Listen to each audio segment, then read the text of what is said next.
Bonsoir et bienvenue dans le journal de TNTV. Nos excuses pour ce léger retard. Voici tout de suite les titres. 3 ans après l'annonce de l'ouverture des archives sur les essais nucléaires en Polynésie, nos équipes à Paris font le point. Avec le feu vert du ministère des Armées, le service historique de la Défense a accepté de recevoir nos caméras. Dernière page politique dans nos journaux avant le premier tour des élections législatives au Fénois ce samedi. La course contre la montre s'accélère pour convaincre les électeurs. Nous l'avons constaté aujourd'hui à Mahina et à Fa'a. Et sur notre plateau, on clôture cette campagne électorale avec le Tavini Huiratira. D'abord avec le candidat dans la deuxième circonscription, Steve Chayou, puis avec le suppléant de Temat et Le Gaïk dans la première, Rahiti Buchin. Plus que quelques jours avant l'événement culturel le plus attendu de l'année, le Heivaï Tahiti sera lancé le 4 juillet. Nous vous proposerons en amont des reportages sur les groupes participants. Ce soir, focus sur les Tamari Tuhape no Mahina.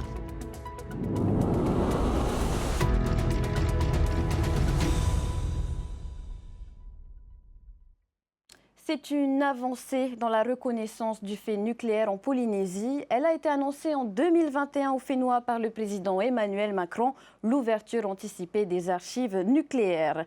Et pour la première fois, les services de l'État ont accepté d'ouvrir leurs portes à nos correspondants sur place, Julien Sartre et Nathalie Tissot.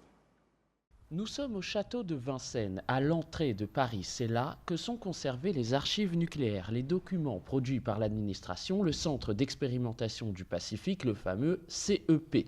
Dans les sous-sols, près de 869 cartons. À l'intérieur, quelques 165 000 documents. Les chercheurs, journalistes, citoyens peuvent demander à les consulter gratuitement. Sur le site de Vincennes, on conserve du coup à la fois des documents qui sont librement communicables, et des documents qui sont sous dérogation. C'est-à-dire, donc on est à peu près sur du 60% pour les dérogations et 40% grosso modo sur les librement communicables. Parmi ces documents, des rapports, des synthèses, des cartes ou encore ces photos. Elles ont été prises le 20 juillet 1966, 2 semaines après les premiers essais au nord de l'atoll de Mururoa. Les documents accessibles ont fait l'objet d'un tri. En ont été expurgées uniquement les informations sensibles relevant du processus de fabrication d'une bombe nucléaire. 5 documents ont été retirés au titre de l'article 213.2. Les informations retirées des archives ne représentent qu'une infime minorité. 99% du fonds consulté est tout à fait consultable par tout à chacun. Et si on tombe sur des documents qui sont classifiés, le lecteur fait une demande de dérogation et on découvre qu'il y a des documents classifiés. Dans ce cas-là, on les passe dans une commission qui s'appelle commission de déclassification et les émetteurs déclassifient ces documents à la suite d'une analyse et d'une expertise évidemment. Toutes les archives concernant les essais nucléaires ne sont pas conservées à Vincennes. Une partie est encore aux mains des administrations elles-mêmes lorsqu'elles sont susceptibles d'être utilisées lors d'une procédure judiciaire. Quand il s'agit d'indemnisation des victimes des essais, c'est un cas particulier. Les familles de victimes ou les victimes d'essais nucléaires ne s'adressent pas directement au service historique de la Défense. Ils formulent leur demande auprès du comité d'indemnisation des victimes des essais nucléaires, le CIVEN, qui dispose de ses propres procédures. Et le CIVEN, ponctuellement, peut être amené à formuler des demandes auprès du service historique de la Défense pour des compléments d'information. Le travail commencé après les annonces présidentielles en 2021 touche à sa fin. Il reste une quarantaine de cartons à trier. Il devrait l'être d'ici la fin 2024. Au volet social, nouvelle mobilisation dans le public. Le syndicat national unitaire des instituteurs de Polynésie appelle ses adhérents à la grève ce jeudi, demain, dans le cadre de la réforme des retraites. Le mouvement devrait impacter certaines écoles. Retrouvez une première liste sur notre site tntvnews.pf. On passe maintenant à notre page spéciale élections législatives.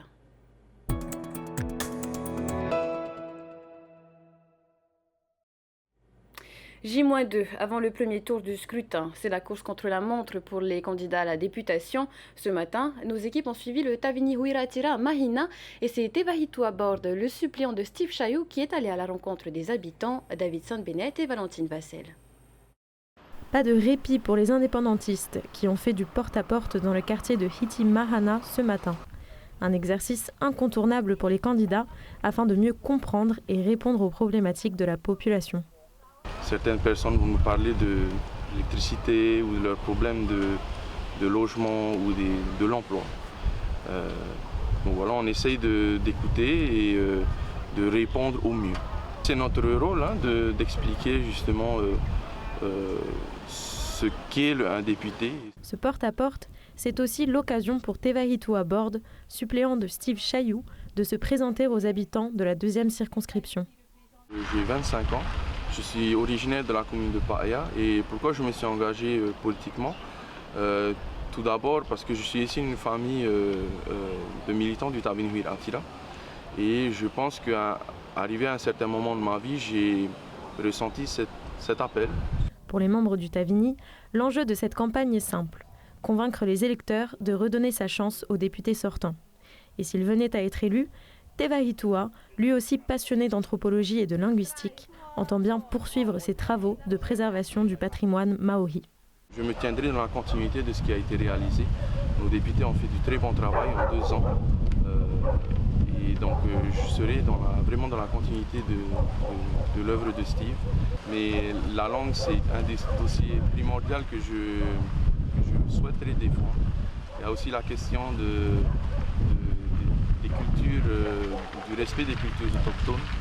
La réunion publique du Tavini Huira Attila aura lieu ce soir au parking Omnisport de Mahina à 19h. Et avant de se rendre à cette réunion publique du côté de Mahina, Steve Chayou est sur notre plateau. Sa dernière intervention sur notre chaîne avant le jour J. Bonsoir. Bonsoir et bonsoir également à nos téléspectateurs et particulièrement à celles et ceux de la 2e circonscription, sans oublier ceux de Tuhapa des Australes. Alors, Steve Chayou, vous êtes le député sortant. On vous a beaucoup vu et entendu ces derniers jours sur les plateaux télé, radio, mais aussi lors des réunions publiques. Contrairement aux élections de 2022, vous vous retrouvez face à une alliance des autonomistes divisée lors du dernier scrutin. Craignez-vous que leur voix s'additionne ?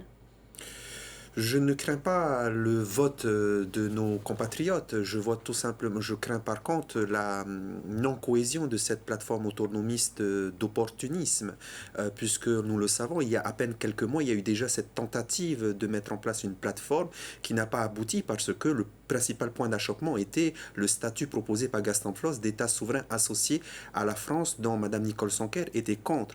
Et nous voyons aujourd'hui qu'au lendemain de la dissolution, de manière opportuniste, les uns et les autres qui s'insultaient mutuellement et généreusement, aujourd'hui ont réussi à se marier de nouveau. Et nous savons très bien, nous en sommes très conscients que le lendemain des élections législatives, chacun repartira et qu'il n'y aura plus aucune plateforme autonomiste. Et ils ne s'entendent toujours pas sur la vision, une vision commune de l'autonomie de la Polynésie. Absolument, moi je voulais juste rebondir sur ça. Le thème de campagne de nos amis, c'est « Vive l'autonomie ». Mais de quelle autonomie parle-t-on? Puisque, encore une fois, il y a différentes visions de l'autonomie et ils ne s'accordent pas sur cette vision notamment. Et pour cause, Mme Nicole Sonker a combattu vent debout contre le Tapura Huir Attila, contre le Amuit Hera, il y a à peine quelques mois, voire une année. Et justement, parlant de Nicole Sonker, celle-ci déclarait sur notre plateau hier soir, le Tavini s'est engagé à parler au nom de tous les Polynésiens et à travailler pour améliorer leur quotidien. Malheureusement, 2 ans après, nous nous rendons compte que ce n'était qu'un programme écrit, que les actions ne sont pas là. Que lui répondez-vous ? Oh, que les actions ne sont pas là. Vous savez, les commentaires des uns et des autres, c'est comme quand on dit, par exemple, que nous n'avons fait parler que d'indépendance. Moi, je pense que les autonomistes nous ont habitués au mensonge, tout simplement. Concrètement, lorsque nous nous sommes levés pour défendre les militaires polynésiens face à la guerre qui allait se produire en Ukraine, c'est nous, le Tavini Huir Attila, nous ne l'avons pas fait d'idéologie. Lorsque nous nous sommes levés pour défendre pour contrer la loi sur le corps du dégel électoral en Kanaki, nous ne l'avons pas fait parce que nous étions des indépendantistes, puisqu'il y a une partie des députés qui étaient également contre. Lorsque nous sommes battus, lorsque j'ai réussi à faire voter la loi sur la reconnaissance des langues et civilisations et cultures régionales, je ne l'ai pas fait parce que j'étais indépendantiste. Donc il faut, à mon avis, être pondéré aussi, même quand on est en campagne électorale. Regardons ce qui a été dit, prononcé dans l'enceinte de l'hémicycle de l'Assemblée nationale, parce que c'est ce qui compte lorsque nous sommes députés, lorsque nous siégeons dans ce bel hémicycle. Justement, en parlant de cette loi sur la langue, quel a été l'impact en Polynésie où la politique linguistique relève d'une compétence du pays ?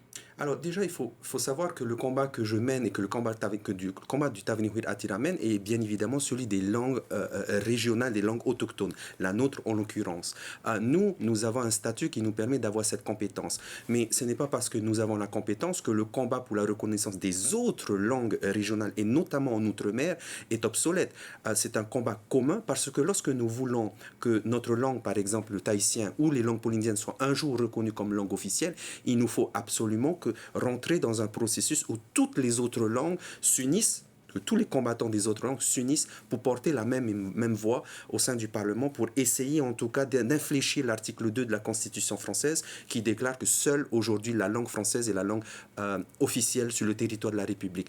Un combat tout seul dans son coin pour le tahitien est inutile. Il nous faut nous allier avec les Bretons, avec le Pays Basque, avec toutes les autres langues régionales d'outre-mer pour faire avancer ce combat. À l'échelle locale, croyez-vous que les actions de votre parti, mais aussi les propos tenus par certaines figures, vous portent préjudice pour cette campagne ? Au Tavenihouir Attira, nous avons toujours prôné la liberté au sein du Tavenihouir Attira. Vous savez, le Tavini n'est pas à l'instar d'autres partis politiques où il y a des tentations dictatoriales, où dès qu'il y a un mauvais pas, un petit faux pas, ou lorsqu'il y a un crime de lèse-majesté, on avait la tête coupée. Nous l'avons vu, nous avons été témoins. Au Tavenihouir Attira, c'est peut-être la particularité. Les électeurs ne sont peut-être pas coutumiers, mais il y a une liberté de parole entre nous. Ce que je retiens par contre, c'est qu'à partir du moment où la décision est prise, nous sommes en ordre de bataille et le message est clair. Concernant la question de l'indépendance, nous n'avons pas changé de posture, nous sommes réinscrits depuis 2013 parce que nous voulons mettre en place, sous l'égide des États-Unis, un processus de décolonisation qui nous mènera in fine, un jour, le moment venu, vers un référendum où ce sont les Polynésiennes et les Polynésiens qui pourront voter en leur âme et conscience par rapport à ce projet. L'indépendance ne se décrète pas. L'indépendance ne se décrète pas ni par un parti politique et certainement pas par un député. Vous parlez du fonctionnement en interne du Tavenihouir Attira. On rappelle quand même que Hinamueura Morgan Cross a été un peu mise de côté pour ses propos tenus.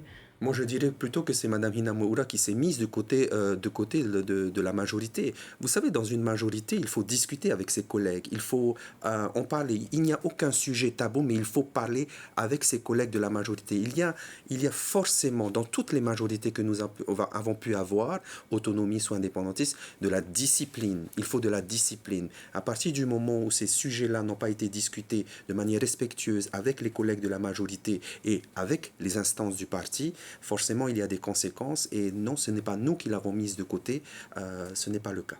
On fait le lien avec le cumul des mandats, sujet qui a souvent été abordé lors de cette campagne.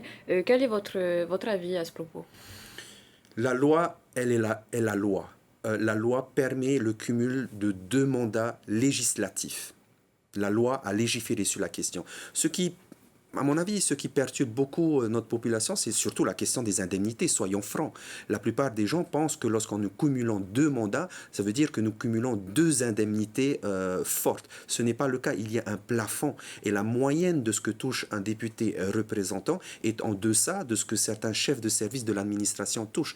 Donc, la question du cumul des mandats, et notamment des indemnités, les élus ne touchent pas 2 indemnités, il y a ce qu'on appelle l'écrêtement avec un plafond. Il n'y a pas 2 indemnités à 100%, il y a une indemnité et une indemnité écrétée.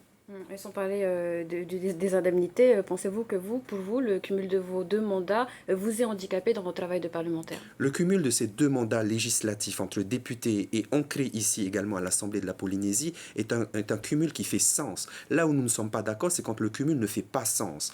Qu'est-ce qui fait sens ? Il fait sens dans le sens où, par exemple, lorsque nous avons été élus en 2022, les huissiers de l'Assemblée nous disaient que la plupart des députés étaient des députés hors sol. Les députés de la Polynésie ne sont pas des députés hors sol, ce sont des députés ancrés dans nos institutions polynésiennes pour porter la voix de nos institutions au Parlement français.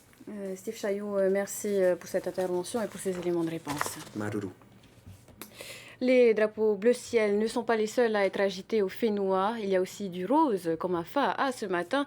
La candidate du Amwitato dans la 3e circonscription, Pascal Aitiflos et ses militants ne sont pas passés inaperçus. Esther Parocordet les a suivis.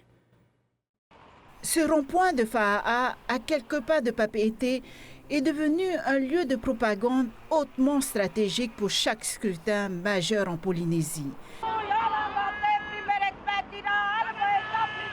Il n'est pas encore 6 heures du matin que les militants autonomistes plongent déjà les automobilistes dans la campagne électorale.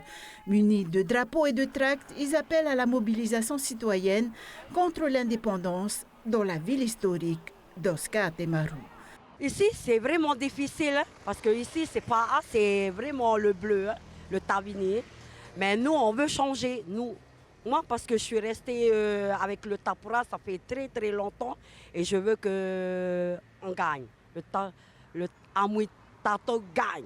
Les Tavini, ils ont toujours cette idéologie de séparation entre la France et puis la Polynésie. Ben justement, l'indépendance que les Tavini prônent, c'est une indépendance où il n'y a pas de lendemain en fait. Je vois qu'il y a beaucoup de difficultés pour les jeunes aujourd'hui. Malgré ils ont voulu le taoué, et puis voilà, il n'y a rien, il faut changer. Le jour se lève, Pascal Haïti-Floss rejoint son équipe. La plus grande victoire de la candidate de Amwitato serait de détrôner Myriana Red Arbelo, la députée sortante du Tavenehuir Atira, à Fa'a'a. C'est vrai que les autonomistes n'ont jamais percé dans cette commune de Fa'a'a. Mais j'espère que Fa'a'a, cette année, pour la première fois, apporteront le changement à ce Taoui. Comme nous venons de voir, la gestion elle est catastrophique, d'autant plus que nos députés n'ont jamais répondu à leurs besoins. Pascal Haïti-Floss mène campagne à Fa'a'a, Punavia et aux îles sous le vent. Comme les autres formations, Amwitato veut redonner du pouvoir d'achat aux Polynésiens. Dans toutes les circonscriptions, qu'on soit à Pire, à Papeete, au Tuamotu, aux Marquises, à Moorea et à Fa'a'a, le même constat est ça, c'est que les gens n'ont pas de travail, les gens réclament le pouvoir d'achat. Un pouvoir d'achat beaucoup plus bas. Ils n'arrivent plus à se nourrir. C'est ça le problème. Qu'on soit chez Oscar, il n'y a aucune différence. Distribution de tracts, campagne d'affichage, porte à porte dans les quartiers. Pascal Haïti-Floss reste à Fa'a'a ce soir pour tenir une réunion au lotissement social Sept-Îles. Voilà comment, en quelques jours de campagne, les autonomistes espèrent faire barrage aux indépendantistes samedi. On poursuit cette page politique avec non pas un candidat, mais un suppléant, celui de Tematei Le Gaïk. Rahiti Buchin, bonsoir. Yorana Athéna et Yorana à tous nos auditeurs de notre magnifique pays. Alors, vous êtes professeur de tahitien, président de la Fédération de pêche sous-marine et président de la Fédération Taheoti à Moorea qui œuvre pour la protection du patrimoine culturel de Moorea. Vous êtes un fidèle du Tavini depuis le Taoui en 2004. Parlez-nous de votre parcours au sein du Parti indépendantiste. Pour faire court, d'abord, voilà, c'est bien un peu les idées phares qui guident un peu mon engagement tant politique que mon engagement dans ma vie professionnelle ou ma vie associative. C'est vraiment l'environnement, nos langues, notre culture, l'identité du Polynésien sur sa terre. Et c'est ce qui a un peu guidé ma vie dans tous mes engagements, qu'ils soient politiques, associatifs et autres. Et sur la scène politique, on vous a vu en 2008, il me semble, lors des élections municipales. C'est bien ça, donc voilà. Mais quel que soit au fait le vecteur, que ce soit le vecteur politique, les idées étaient les mêmes, les combats étaient les mêmes et je compte continuer sur cela jusqu'à ce que ça soit possible. Sur la thématique environnementale, les députés polynésiens sont-ils assez actifs selon vous? Voilà. Et il convient peut-être d'abord de préciser pourquoi je me suis engagé auprès de M. Tematei Le Gaïk. C'est d'abord le travail. Donc c'est 19-3-3-3, 19 fois plus de résolutions, 3 fois plus d'amendements, 3 fois plus de questions, 3 fois plus d'amendements en seulement 2 ans. Tout ce travail qui a été effectué, et pour cela j'invite nos auditeurs à lire l'excellent article de Radio One sur vraiment la mandature de nos 3 députés. Et tout le travail qui a été effectué sur des dossiers sensibles comme l'environnement, notamment le nucléaire, notamment la préservation de notre identité en tant que Polynésien avec le dossier de la citoyenneté Maheu. Donc c'est beaucoup de dossiers où je me retrouve, c'est beaucoup de dossiers qui concernent vraiment tous les Polynésiens, qu'on soit marquisien, Paumotu ou originaire de Moorea et de Tahiti. Le dossier de la citoyenneté Maohi, vous personnellement, qu'en pensez-vous? C'est vraiment tout ce qui va attendre à toute résolution, propositions qui vont amener vraiment nos politiques à se positionner sur l'émancipation, la mise en place, vraiment la promotion de notre identité, de notre langue, la protection aussi de notre terre et la protection de l'emploi local. Je suis tout à fait pour personnellement, et c'est pour cela, c'est une des raisons pour laquelle je soutiens pleinement nos 3 députés, M. Temateï Le Gaïk. Et rappeler aussi que M. Temateï Le Gaïk s'est positionné très, très fortement avant même son élection, mais même quand il était député, pour tous les dossiers sensibles sur Moorea, notamment le dossier de Tema, le dossier de Peto.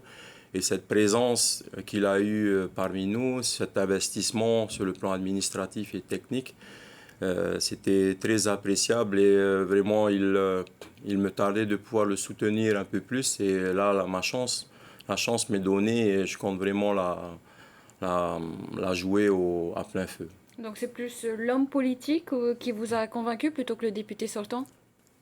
C'est l'homme politique, ce sont les idées qu'il véhicule, c'est le travail qu'il a effectué, cette capacité à faire entendre sa voix malgré son jeune âge au sein de l'Assemblée, tout en siégeant dans la minorité. Et c'est ça la vision que nos 3 députés offrent, c'est-à-dire qu'ils ne se positionnent pas déjà dans la majorité, et malgré cela, ils sont capables vraiment de faire entendre nos voix, de gagner des commissions comme celle sur le nucléaire, de préserver vraiment tout ce qui fait de nous des Polynésiens, et de vraiment porter notre voix et pas aller quémander des subventions ou autres au sein de l'Assemblée, parce que ce n'est pas du tout les fonctions premières d'un député. Je rappelle d'ailleurs que les 3 députés ont reçu le soutien du nouveau Front populaire à l'Assemblée, du nouveau Front populaire. Pour vous, cette dissolution de l'Assemblée nationale ne va-t-elle pas coûter leur siège aux 3 députés sortants? C'est avant tout, convient de contextualiser, c'est d'abord un non-respect. La voix des Polynésiens qui se sont exprimés en 2022 pour mettre au pouvoir nos 3 députés, elle n'a pas été respectée, comme la voix des Français qui se sont exprimés pour voter pour les 574 autres députés. Donc pour nous, c'est vraiment un manque de respect. Et le travail est là. Les chiffres sont là. Nos députés se sont engagés sur un programme, ils le défendent. En 2 ans, on voit tout ce qu'ils ont pu faire, et que ça coûte leur siège. En tout cas, le combat continue. Les mêmes objectifs seront véhiculés, et que ce soit à l'Assemblée, sur place et tout, mais nous sommes très confiants sur cette élection. Et quels devraient être les dossiers prioritaires portés par les prochains députés, selon vous, qu'il s'agisse d'un député Tavini ou autre? Je vais m'exprimer pour les députés Tavini, c'est eux qui siégeaient et tout. Et déjà rappeler que ce pourquoi ils avaient été élus, ils n'ont pas pu le finir. Ils ont bien commencé, donc il convient, quand ils seront au pouvoir, de continuer sur ces dossiers. Et j'espère aussi que si nous ne gagnons pas, que les autres députés s'engageront dans les mêmes dynamiques, et non pas s'engager dans une dynamique où on va les quémander et tout. L'idée n'est pas là, l'idée c'est vraiment de défendre notre position au sein de l'hémicycle, de faire amener le débat non pas simplement à notre niveau local, mais vraiment au plan national. Et vous, Rahiti Buchan, si Temateï devait renoncer à son mandat s'il est élu, serez-vous prêt à lui succéder, à assumer ce rôle, à apporter la voix des Polynésiens dans l'hémicycle et surtout à aller souvent dans l'Hexagone? Quand je vais à la pêche, je sais quel est mon objectif, je sais qu'il faut se préparer avant, après, je sais exactement quels sont les enjeux, les dangers. Il en est de même pour tous les engagements que j'ai pu prendre dans ma vie personnelle ou professionnelle. Il en est exactement de même pour cet engagement que j'ai pris auprès de Temateï Le Gaïk. Si un jour il devait accéder à d'autres fonctions ou démissionner de son poste de député, c'est avec plaisir que je porterai notre pays, notre langue, l'île de Moorea, les Marquises, les Tuamotu, au sein de l'hémicycle. Merci Rahiti Buchan d'avoir répondu à nos questions ce soir. Maruru Maitai. Et je vous rappelle que le premier tour de ces élections est organisé ce samedi 29 juin. Pour information, et comme l'exige la loi, nous ne vous proposerons pas de page politique demain et vendredi, à la veille et l'avant-veille du scrutin. On clôture ainsi cette page spéciale.